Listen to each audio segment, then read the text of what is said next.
Haleluya. Selamat malam semua teman-teman terkasih dalam Tuhan. Puji nama Tuhan. Tadi waktu di awal pertemuan, waktu sharing-sharing, teman-teman udah bilang bahwa nggak kerasa katanya ya. Kayaknya baru kemarin Komsel, udah berjalan seminggu Komsel lagi ya. Puji Tuhan. Jadi memang kalau kita lakukan ini dengan hati, saya percaya kerasanya cepat. Tapi kalau nggak ada hati, ya kayaknya lama gitu ya. Haleluya. Tapi saya percaya kita semua adalah orang-orang yang punya hati di Komsel ini, bukan karena rutinitas, tapi kita sadar bahwa kita butuh Tuhan.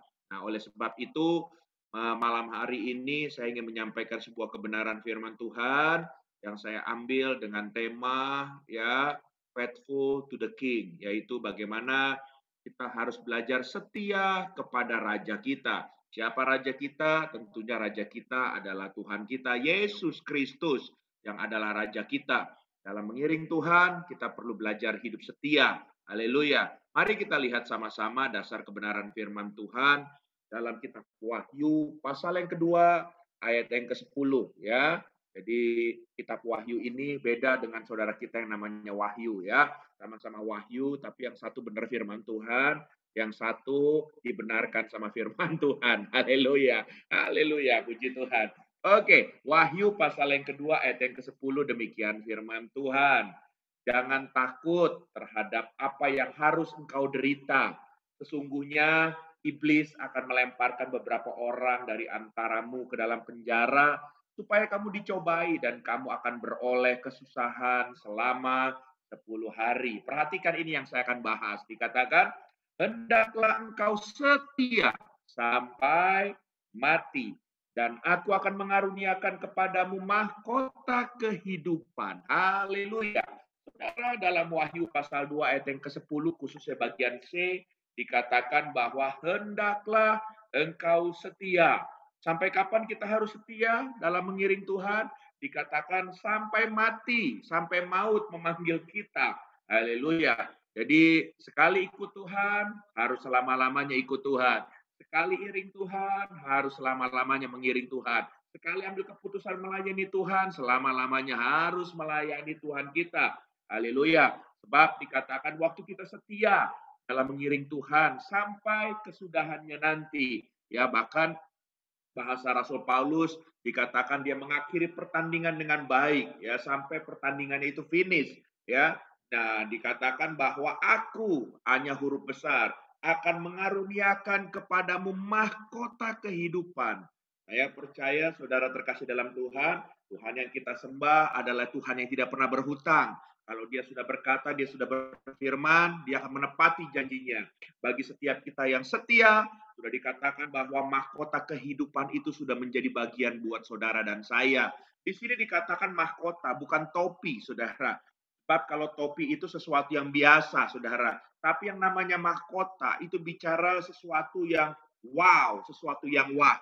Kalau kita belajar dari kerajaan-kerajaan yang ada dari zaman dulu, bahwa yang namanya mahkota, sebuah raja, seorang raja, itu pasti bertahtakan berlian, bertahtakan diamond, bertahtakan emas permata yang luar biasa mahalnya. So, ya saya mau katakan sama saudara, ada hal yang luar biasa yang Tuhan sudah sediakan bagi kita yang setia sampai mati dalam mengiring Tuhan. Nah, pertanyaannya sekarang begini, yang menjadi perenungan kita malam hari ini. Gampang nggak menjadi pribadi yang setia? Setia sama Tuhan bukan cuma 1 hari 2 hari, bukan karena baru bertobat setahun 2 tahun, tapi sampai akhir. Bahkan setia dalam mengiring Tuhan dalam segala musim kehidupan, bukan hanya lagi berkati, lagi tidak diberkati, bisa nggak kita setia sama Tuhan? Waktu kita lagi ada masalah rumah tangga, bisa nggak kita setia sama Tuhan? Ya, saudara terkasih dalam Tuhan, saya mau tanya dulu deh, ya, sama para suami-suami. Suami-suami di sini teman-teman yang sudah berumah tangga, kalau kita setia sama istri kita gampang nggak?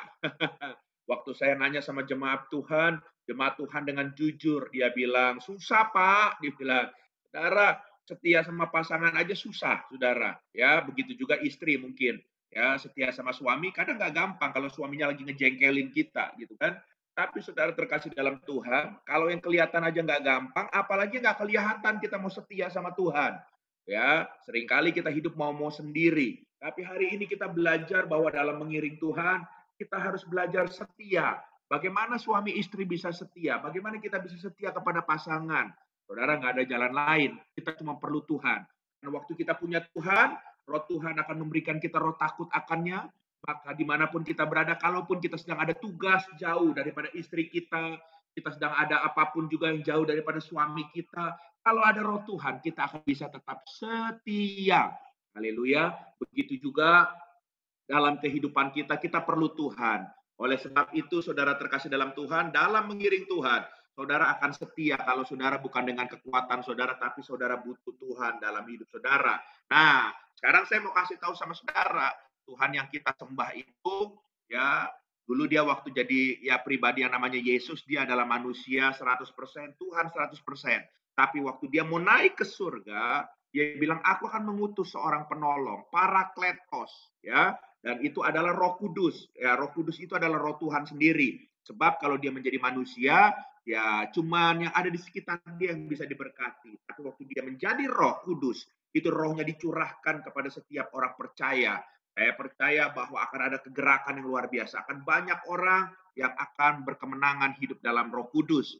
Oleh sebab itu, dalam hidup ini saudara perlu yang namanya Roh Kudus. Nah, kalau kita belajar dari kebenaran firman Tuhan, Roh Kudus atau Parakletos itu, ya. Roh Kudus dalam bahasa Yunaninya, ya, roh itu disebut pneuma, ya. Pneuma itu bicara angin, artinya angin, saudara. Kalau saudara tanya sama saya, ya, bro, Roh Kudus itu seperti apa bentuknya? Ya, saudara harus tahu karena arti Roh Kudus itu seperti angin dalam bahasa Yunaninya ini. Angin itu tidak ada bentuknya, nggak tahu bentuknya, tapi saudara bisa dirasakan. Saya duduk nih di sofa rumah saya, persis di sebelah kanan saya ada AC. AC ini saudara membuat ya badan saya ini nggak keringetan, membuat badan saya dingin. Haleluya. Kenapa? Karena ada hembusan angin dari AC sebelah kanan saya ini nih tuh. Lagi keluar tuh AC-nya. Kalau saudara tanya sama saya, bro, anginnya hitung bro, jumlahnya ada berapa bro? Ya saya nggak bisa ngitung, saudara nggak kelihatan. Tapi saya bisa merasakan. Kalau saudara tanya soal Roh Kudus itu nggak bisa dilihat, tapi Roh Kudus juga bisa dirasakan. Haleluya.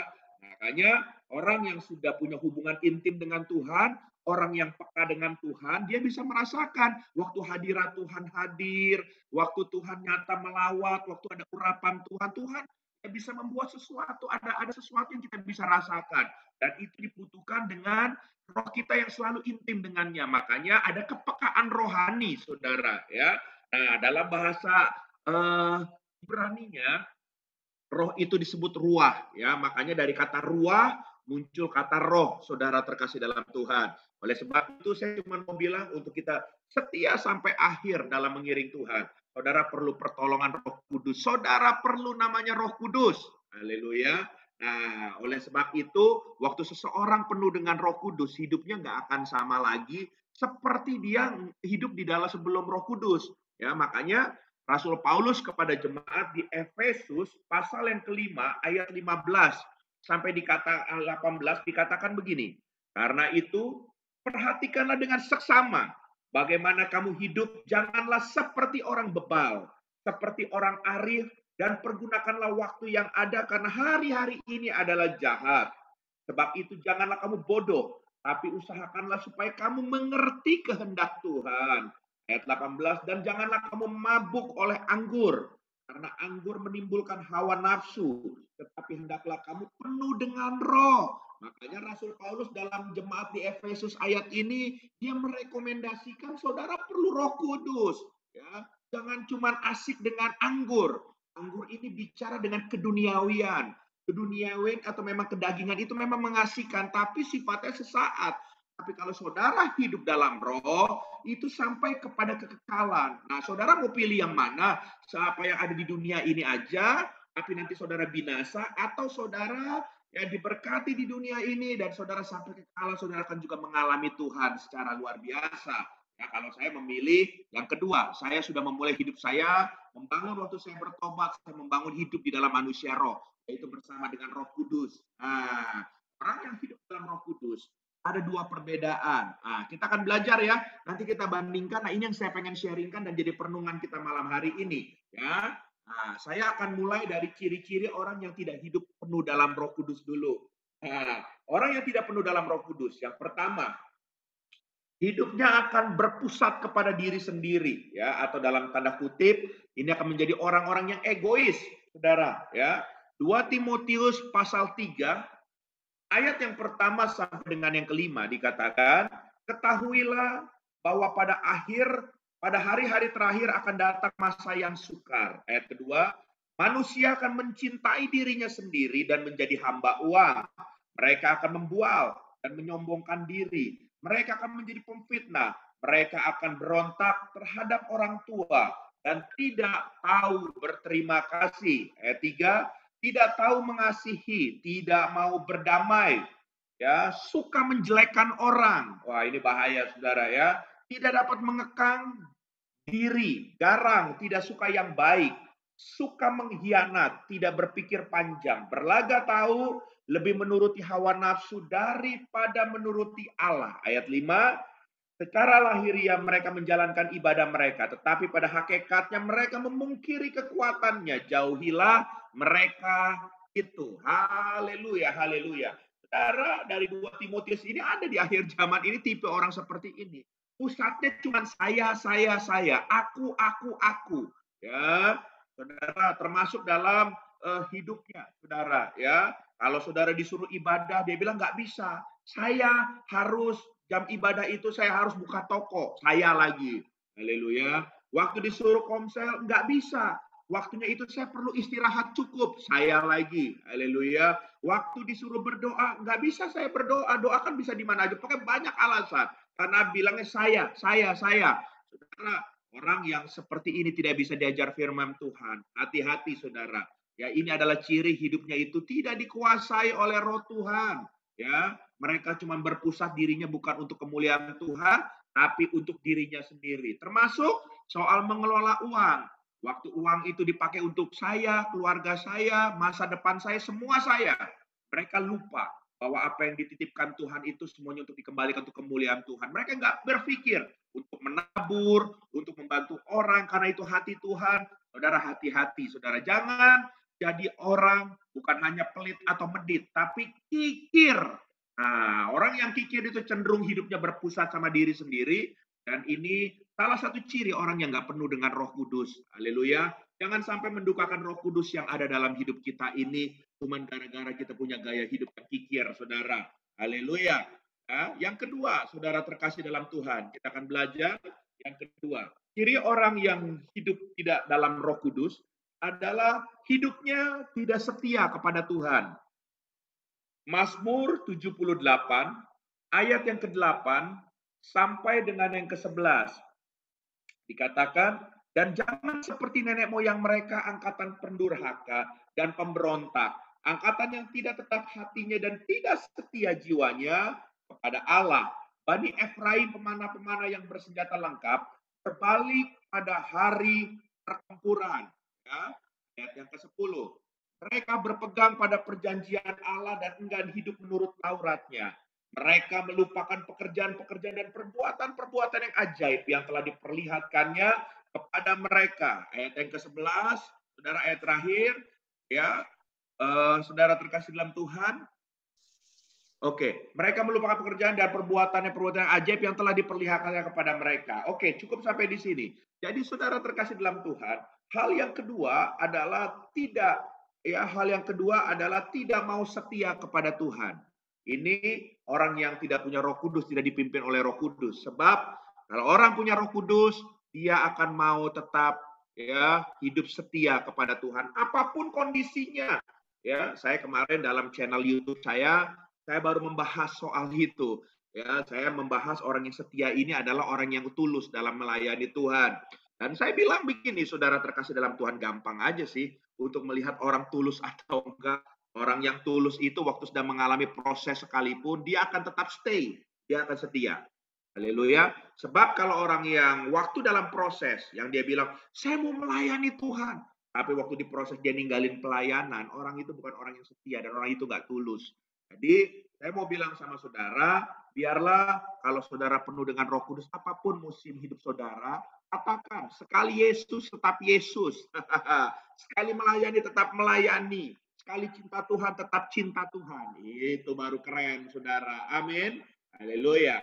Ya, yang ketiga, saudara kasih dalam Tuhan. Hal yang ketiga, orang yang tidak hidup dipenuhi oleh Roh Kudus. Poin yang ketiga, tidak mau tunduk kepada otoritas. Wah, ini bahaya ya, saudara ya. Ya, orang yang semau-mau gue, ya dia nggak mengerti otoritasnya. Ya, Bilangan 16 ayat yang pertama sampai dengan yang ketiga. Korah bin Yisar bin Kehat bin Lewi beserta Datan dan Abiram, anak-anak Eliab dan On bin Pelet, ketiganya orang Ruben, mengajak orang-orang untuk memberontak melawan Musa. Hati-hati jadi provokator. Ya, ini sudah cenderung orang suka provokator. Ini adalah orang yang nggak punya Roh Kudus, saudara. Ya, mereka cenderung untuk memberontak melawan Musa beserta 250 orang Israel, pemimpin-pemimpin umat itu, yaitu orang-orang yang dipilih oleh rapat, semuanya orang-orang yang kenamaan. Kalau saudara punya teman yang suka jadi provokator, jauhi orang-orang itu. Bahaya, saudara ya. Ayat yang ketiga, dikatakan, saudara terkasih dalam Tuhan, maka mereka berkumpul mengerumungi Musa dan Harun, serta berkata kepada keduanya, sekarang cukuplah itu. Segenap umat itu adalah orang-orang kudus dan Tuhan ada di tengah-tengah mereka. Mengapakah kamu meninggi-tinggikan diri di atas jemaat Tuhan? Saudara, mereka melawan otoritas yang Tuhan pilih pada saat itu, Musa dan Harun. Dan saudara, wah, ini adalah orang-orang yang gak ada penundukan diri. Hari ini, kalau saudara masih punya otoritas, di gereja, di pelayanan ada gembala, ya, dan di rumah mungkin masih ada orang tua, atau saudara yang istri ada suami yang ada kepala. Itu adalah otoritas yang Tuhan kasih dalam hidup saudara. Selama mereka hidup sesuai firman Tuhan, saudara harus belajar taat. Amin.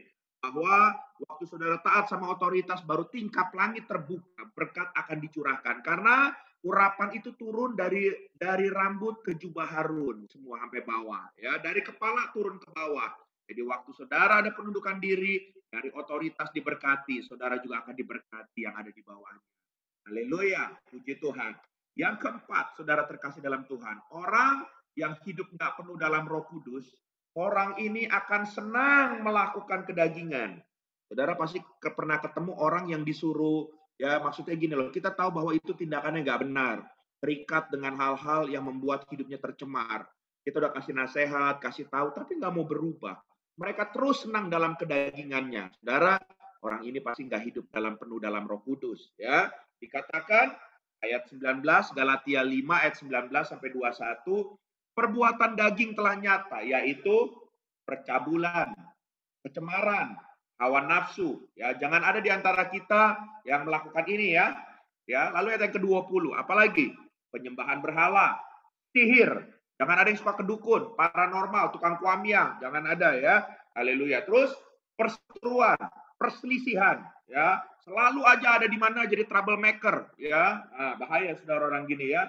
Lalu iri hati, amarah, kepentingan diri sendiri. Dibahas lagi nih, kepentingan diri sendiri. Terus pencinderaan, roh pemecah, ya, ada di mana-mana dia bikin ya perpecahan dalam tim, dalam grup, dalam apapun juga, ya. Lalu ayat 21, kedengkian, kemabukan, pesta pora dan sebagainya. Terhadap semuanya itu kuperingatkan kamu. Wah, keras nih Rasul Paulus kepada jemaat di Galatia, ya. Seperti yang telah kubuat dahulu, bahwa barang siapa melakukan hal-hal yang demikian, ia tidak akan mendapat bagian dalam kerajaan Allah. Jangan bersembunyi di balik jubah pelayanan kalau saudara masih punya ini. Karena firman Tuhan katakan kau nggak akan berkenan pelayanan juga. Tidak akan ada bagian dalam kerajaan Allah. Nggak ada upahnya. Percuma. Jadi rubah dulu hidup kita ini sebelum kita melayani Tuhan. Setuju katakan amin. Haleluya. Ya, ini 4 hal ciri orang yang tidak hidup dalam Roh Kudus, ya. Dan selanjutnya kita akan lihat orang yang penuh hidup dalam Roh Kudus. Ya, saya nggak akan membacakan ayatnya karena waktu, tapi saudara nanti boleh lihat sendiri, ya. Tapi orang penuh dengan Roh Kudus sebaliknya. Dalam 1 Tesalonika pasal 5 ayat 18, ya, nanti saudara boleh lihat ayatnya, tapi ini sedikit sih, saya akan baca aja ya. Dikatakan, mengucap syukurlah dalam segala hal, sebab itulah yang dikehendaki Allah di dalam Kristus Yesus bagi kamu. Orang yang penuh dengan Roh Kudus, dia bisa selalu berkata, Thank you Lord. Thank you Jesus. Thank you Holy Spirit. Thank you God. Terima kasih Tuhan. Selalu bisa mengucap syukur. Ini orang yang punya Roh Kudus, Saudara. Ya, karena dia tahu semuanya karena anugerah Tuhan. Lalu yang kedua, Matius 5 ayat yang ke-6, berbahagialah orang yang lapar dan haus akan kebenaran karena mereka akan dipuaskan. Orang yang penuh Roh Kudus akan selalu haus dan lapar akan firman Tuhan. Mungkin beberapa orang ngomong, mau ngapain sih kayak orang strip, malam-malam ponsel atau apa, tapi saya tahu bahwa kita semua punya Roh Kudus. Makanya waktu kita terus akan belajar firman, ya Roh Kudus yang akan memberikan kita rasa haus dan lapar akan firman Tuhan untuk kita terus diubahkan, untuk kita sama-sama bertumbuh dalam Tuhan. Puji Tuhan ya. Haleluya. Yang ketiga ya, 1 Korintus 13 ayat 1 sampai 5. Nanti teman-teman boleh baca sendiri ya, dikatakan saudara yang punya Roh Kudus pasti saudara akan memiliki kasih Kristus. Ya, sekalipun itu kita ada yang ngomongin kita, ada yang melukai kita, ya sudahlah. Karena kita lebih dulu dikasih oleh Tuhan. Miliki kasih Kristus untuk bisa mau melepaskan pengampunan, untuk bisa mau menerima apa adanya orang. Ini orang memiliki kasih Kristus. Ya, terutama untuk menerima pasangan kita apa adanya. Jangan suka membanding-bandingkan pasangan kita dengan pasangan orang. Haleluya. Kalau orang punya kasih Kristus, kita bisa menerima. Seperti dia juga akan menerima saudara. Sebab takaran yang saudara berikan kepada orang atau kepada Tuhan, itu yang ditakarkan kepada kita. Jadi kalau saudara nggak mau ya ditakar sama orang, termasuk pasangan saudara, saudara juga jangan takar pasangan saudara. Terima dulu, maka dia akan menerima saudara apa adanya, dan rumah tangga kita akan langgeng juga. Haleluya. Yang keempat, saudara terkasih dalam Tuhan. Galatia 5 ayat 19 sampai 21 ya. Sebaliknya tadi suka kedagingan kan? Kalau yang nggak penuh Roh Kudus tapi yang suka yang hidup dipenuhi oleh Roh Kudus sebaliknya, kita akan menjauhi kedagingan kita. Kita akan hidup di dalam Roh. Jelas Galatia 5 ayat 19 sampai 21 ya. Haleluya, puji Tuhan. Yang kelima ya, orang yang penuh dengan Roh Kudus. 2 Timotius 1 ayat yang ke-7. 2 Timotius 1 ayat yang ke-7. Sebab Allah memberikan kepada kita bukan roh ketakutan, melainkan roh yang membangkitkan kekuatan, kasih, dan ketertiban. Artinya gini, orang yang penuh dengan Roh Kudus, orang itu akan berani hidup dengan iman. Ya, berjalan dengan iman. Haleluya. Ya, saudara lihat tokoh-tokoh Alkitab seperti Abraham dibawa keluar dari Ur Kasdim. Dia jalan aja dulu, dia nggak tahu kemana, jalan dulu baru ditunjukin Tuhan. Dia hidup dengan iman. Dia nggak takut, dia berani karena dia tahu kepada siapa dia mempercayakan hidup dan masa depannya. Ya, puji Tuhan. Yang terakhir, saudara, ya, yang terakhir, saudara, terkasih dalam Tuhan. Ya, dari semuanya itu, caranya kita penuh dengan Roh Kudus. Kalau saudara tanya supaya kita jadi orang yang penuh dengan Roh Kudus, cuma satu, bertobat. Ya, apapun yang kita buat, kita sehingga membuat kita jauh dari Roh Kudus, bertobatlah, saudara. Ya, Kisah Para Rasul pasal 2 ayat yang ke-38 kita baca sama-sama. 1, 2, 3. Jawab Petrus kepada mereka, bertobatlah dan hendaklah kamu masing-masing memberi dirimu dibaptis dalam nama Yesus Kristus untuk pertama pengampunan dosa. Terus efek dari pengampunan dosa, maka kamu akan menerima karunia Roh Kudus. Jadi, ayo rubah sesuatu yang salah dalam hidup kita, minta ampun supaya kita penuh dengan Roh Kudus. Dan saya percaya Roh Kudus akan menolong kita. Kita bisa setia dalam mengiring Tuhan sampai akhir. Ada mahkota kehidupan yang Tuhan sediakan buat saudara dan saya. Haleluya. Tuhan memberkati. Mari kita bersatu dalam